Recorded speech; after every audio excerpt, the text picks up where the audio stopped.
Hi everyone, this is Darren. Just continuing the Back to Basics series that I do. I'm going to focus on scouting today. I'm breaking scouting into different recruiting into different parts. I'll start with scouting today, and then I'll do recruiting later. Scouting is probably one of the most important parts of the game with determining who you go after and finding those diamonds in the rough. Um, Generally, what influences your scouting is your head scout, uh, but also your knowledge and ability to read the commentary and understand what the grading means. So this league I'm showing you is a sandbox. It is using the FCS mod that I built, um, which is used in GMCFL. This isn't GMCFL. One of the things I'm trying to do is use the sandbox league a little bit more for these videos because then I'm not time boxed by sims and stuff like that. So today we're going to focus on scouting. So scouting, staff-wise, the person who really means the most is this guy, the head scout. I have taken Merrimack, Sacred Heart, and Cal Poly, and I gave Merrimack a top end scout. I gave Sacred Heart a low end scout, and I gave Cal Poly a mid scout. So again, scouting really important here, right? These are the three ones that are most important. Recruiting is most important for your head recruiter. We'll talk about that later, but accessibility, assess potential, scouting, generally those are the three things that you care the most about because it's going to help you understand how good the person is. Now, uh, the coordinators and the coach do play in the scouting grades, and they can help augment a little bit of this guy, but generally it's your head scout you care about when it comes to scouting. Generally, you have an idea of what you want, right? um, and you should be scouting the players who you think either that are within the pipeline or will fulfill what you really need to get. Now, CPU, this was on CPU because it's a sandbox league. I forgot to change it off, which meant the CPU went in and did a whole bunch of targets. I turned those off for the sake of this video and essentially offered the people who I want to highlight. So first thing about scouting is what I would argue for most people is a lot of people do recommended players, and this is an algorithmic view of what you potentially can scout based on your prestige, based on different factors. I don't use recommended players because I don't necessarily agree with some of the people on the recommended list. I do believe I could go after 4 stars. I do believe I can go after 5 stars. Am I going to get them all? Probably not, but I can at least make moves against them. And if you look here, what you're looking for a lot of times is the offer sheet. If there are a lot of people offering, and of course when you're doing scouting, unless you do like what I do with some of my zero to hero teams who are lower prestige, the first week of recruiting, I may not actually scout anybody. I may wait a week, and what I'm really looking to do is look to see where people get offered. If someone has 0 offers, those are the people I'm going to go after, especially with a low prestige team. Now, with a high prestige team like Maryland, I'm scouting week one. I'm going after the players I care about. And I'll talk a little bit about that. But what I would argue for a lot of you is go to uncommitted, find the players you want, look to see where they've been offered, and be okay with adjusting and changing. Now, you got to do it all within the context of your budget, right? Uh, but I would say you should interview everyone at least week 1 or 2 that you intend to go after because interviewing opens up the person's personality. As early as you can, from a recruiting perspective, and this ties back to scouting, you should be doing home visits for the people you really want because it's going to open up some more avenues about things about it. But the interview is also important because it tells you what you can promise and also where you need to focus around that person. For the sake of this video, we're going to go scholarship offers and we're going to go to quarterback. Um, so actually, let's not do that. So I'm going to walk through a couple people. I'll come back to these guys here in a second. So let's just say I'm looking at week one, uh, and I decided not to scout. So I noticed that Francis Cummings is one of the guys who has no offers. So I'm going to read his commentary. This is important, but this is the same for every team with what they see. This doesn't change. This will change downhill. His understanding game is way above what you would expect a kid this young. He's smart. He's got good QB skills. His arm is good, but not great yet. Um, so that probably means he's got a decent arm. It's probably like in the 80s. Could be higher.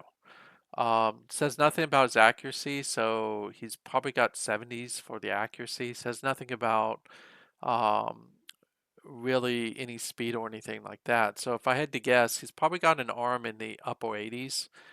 His intelligence is probably in the upper 80s, uh, but his accuracy is probably in the 70s. And take a look, and that's kind of holds true, right? Good QB skill. Didn't say anything about his work ethic, so his work ethic is really bad. This is not a good quarterback for developing. But arm is really good. Arm is good. Intelligence is elite. Accuracy is in the upper 70s. That's not bad. If we go to the next guy and I look at his thing, he helps everyone get in the right position, making the team run as well as an oiled machine. He's got good leadership, probably 80s. Respected for his good behavior on the field. Sportsmanship and disposition is high. Should be able to take in a college-sized playbook. He's smart. Probably has good QB skills. Will deliver the ball to the target with nice accuracy. So probably 80s for accuracy. A howitzer for the arm. That means 90s more than likely. So let's see how we kind of balance this out. Arm is in the 90s. Intelligence maybe a little bit lower than I thought, but his accuracy is in the 80s. Good QB skill, competitive team player, sportsmanship, good, just overall good player, right? So your ability to read the commentary is going to be what's important when you first initially scout. Now, I'll show you some, I'll do one more. This kid puts in the work. He's got good work ethic. He's good natural behavior, even towards opponents. His sportsmanship is high, loyal to the bone. That's a good thing. So loyalty is high. You give him a chance, he'll never abandon you. Okay, he's a good person. Here's the kid who has right out skill, can make all the throws. So arm is high. Those with purpose and power, so accuracy is probably pretty high. And what you see here is that holds true. His arm is in the high 80s in accuracy, but they said nothing about his intelligence. So his intelligence is low. Now, when we go back to scholarships, and I'll show you this, Victor Lawrence, this kid is not afraid to work hard. The kid never gives up. Great work ethic. You see that right here, right? The kid never gives up.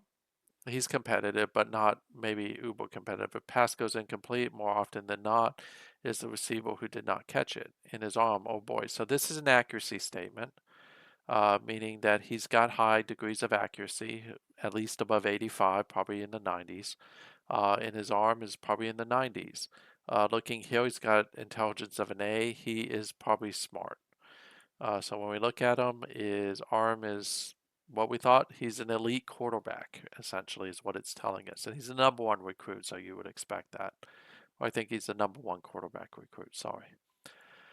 Tommy Herr, though, driven, grit, work ethic, shows right here. That's really good. You get this, by the way, off interview. This kind of get you want to promote the game. Okay, sportsmanship, disposition, really good. Now, for a bit of a joke, or that kind of can mean not as good of a team player, especially the way it's worded. His understanding game is way above what you would expect a kid this young, so his intelligence should at least be in the 80s or 90s. If a pass goes incomplete, more often than not, it is the receiver who did not catch it. So his accuracy is really good. Now, the concern I have here is the speed plus. There's nothing in there that says his arm is good. So I'm going to default that, again, bearing in mind C is average. The average of this league is 75. Um, I'm thinking his arm is probably low 80s. And because what I've seen so far with A's and A pluses is upper 80s, 90s. So if C is average, meaning it's anywhere from the level of 75, which would be average, meaning that he's probably in the low 80s or in the high 70s. Let's just see that. About right. 76. That's a little bit lower than I would have expected. I would have went thinking that he's in the 80s for his arm, but these two are about right. So that's kind of how I do scouting, and I'll go through pretty much everyone. Um, and this is my best friend, is this button. I will just go through and I'll read every one of them. And what I'm looking for is those key catchphrases, right? And you can see that, like, again, Victor Lawrence. Oh, I'm sorry, it's not going to show me. It's just going to keep going through. Uh, let's choose a 1 star. And we'll just do the same thing. So this is like scouting 101. Smart kid. No. Nope. He's driven. The kid, winning. May take a fly on him. Let's just say 70s, 80s forearms. Yep. Everything else is bad about him. I wouldn't take a fly on him, by the way. No, no, no. So none of the 1 stars really are someone that I would take a fly on. Got a good work ethic guy. Um, Good cohesion guy. But what you're seeing here is these guys are not generally someone has. Oscar Hines is probably the best of the group. And we saw him already, but you look at this guy, you're seeing 60s. Same thing. And that generally holds out because they don't have the right statements that would lead you to believe that there's someone that you really should go after. Um, Again, good disposition, good accuracy. So tight throws normally means 80 in accuracy. So uh, again, you're not seeing anybody here a fast learner, so he's intelligent. That's great. Um, Accuracy is good. He'll probably again 70s or 80s, 80s in this case. So just learn these statements. It's really important because if you learn these statements, you're able to scout a lot easier, which will lead to successes in recruiting. And then of course, like if we were to go to running back, the same hold true here as well. Good enough hands. Okay, he's got good hands. Looking for a guy who's fast enough that you'll want to keep him from reaching the second level. So that's probably 80s in speed, and that shows. So those are the type of the statements you're looking for. And then if I go to scholarship offers, got to get off that. Look at Chisholm. Once you forge a bond with this kid, okay, that's fine. 1 second, there's heading the right other direction. So he's got good agility. This is probably 90s. Speed, speed, speed. He's 90s in speed. Probably 70s in strength. Um, and what you see is 64, but agility's 90, speed is 90. Definitely an elite player. Didn't say anything really about his hands, so hands are solid at 67. Generally, anything above 60, I think he's not going to cough it up a lot. But again, agility plays into that too. But cohesion wise, he's not going to be a good cohesion guy. And you can see the coaches are grading him low. This is not a guy who should be graded in the 20s. He's a 30, which is why I don't often use coach grades at all. But again, looking at this, fluid motion through the line, got good agility, fast enough you want to keep him from reaching the second level, so that's high 80s. Will occasionally throw defenders who do not wrap up when tackling him.